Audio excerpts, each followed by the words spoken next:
नमस्कार विद्यार्थी मित्रांनो.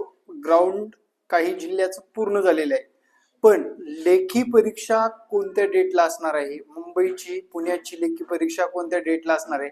आजच्या या व्हिडिओमध्ये पाहणार आहोत. तत्पूर्वी चॅनलवर नवीन असाल तर चॅनलला फॉलो केलं नसेल तर फॉलो करून ठेवा.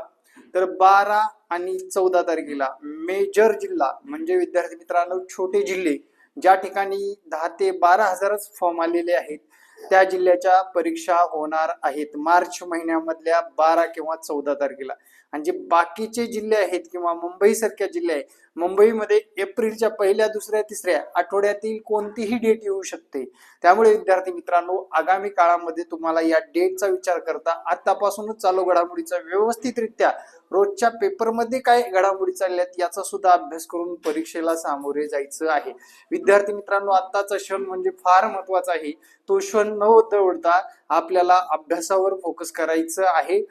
चालू घडामोडीवर जास्त महत्व द्यायचं आहे, जेणेकरून आपला एक एक मार्क महत्वाचा असणार आहे आणि आगामी परीक्षेमध्ये आपण चांगले मार्क घेऊन पोलीस होऊ शकतो. या कारणास्तव आपण अभ्यास केला पाहिजे. तुटपुंजा यशाला बुरळून न जाता तुम्ही लेखी परीक्षेला आता टार्गेट करणं आवश्यक आहे मित्रांनो. याच्यामध्ये हेच सांगायचं आहे, ज्या विद्यार्थ्यांचं ग्राउंड चांगलं येतं ते विद्यार्थी अभ्यासाकडे दुर्लक्ष करतात आणि दुर्लक्ष करून स्वतःच्या पायावर स्वतःच दगड टाकून घेतात. त्या विद्यार्थ्यांसाठी हा सल्ला आहे. आणि विद्यार्थी मित्रांनो, आगामी काळात कोणतंही अपडेट हवं असेल तर आपल्या दिलेल्या संपर्क क्रमांकावर संपर्क साधावा. जय महाराष्ट्र. धन्यवाद.